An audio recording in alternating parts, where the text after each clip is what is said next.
ઉમરલા ગામની બજારમાંથી ઓવરલોડ રેતીના હાઈવાઓ ચાલતા હોવાના કારણે પંચાયતની લાઇનમાં ભંગાણ પડતા 4 દિવસથી પાણી માટે ગ્રામની પ્રજા વલખા મારી રહી છે।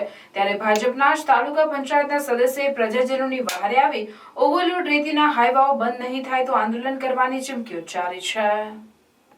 ઝઘડા તાલુકાના ઉમરલા બજારમાં થઈને પાણીથા, ઇન્દોર, નાના વાસણા વગેરેની નર્મદા કિનારાની જમીનોમાંથી નદીના ચાલુ પ્રવાહ તથા પટમાંથી મોટા પાયે ગેરકાયદેસર રેતી ખનન થઈ રહ્યું છે। રેતી ખનન થયા બાદ ઓવરલોડ તેમજ નદીના ચાલુ પ્રવાહમાંથી ઉલેચાયેલી રેતી ભરીને પાણી નીતરતી ચાલતી ટ્રકો સરકારની તિજોરી પર પણ મોટો ફરકો પાડી રહી છે। ઉમરલા ખાતેથી બજારમાંથી પસાર થતી ટ્રકોના કારણે છેલ્લા 4 દિવસથી પાણીના લાઇનમાં ભંગાણ પડ્યું છે।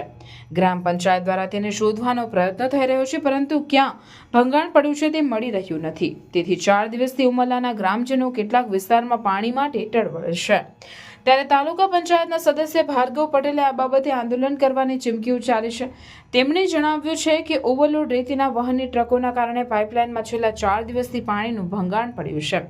ગ્રામની પ્રજા પાણી માટે વલખા મારી રહે છે।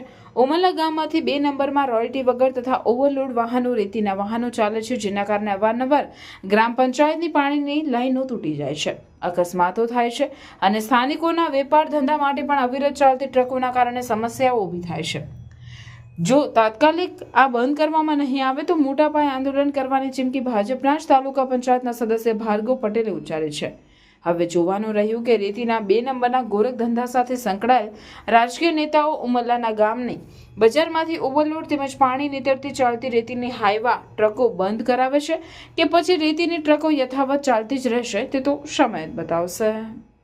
અમારા ગામમાં લગભગ અઠવાડિયાથી એવી પરિસ્થિતિ સર્જાય છે કે ઓવરલોડ જે રેતીના વાહનો જે છે અમારી ગ્રામ્ય કક્ષાના રસ્તા ઉપર જઈ અને લાઇનના મોટા પાયે ભંગાણ થયેલું છે।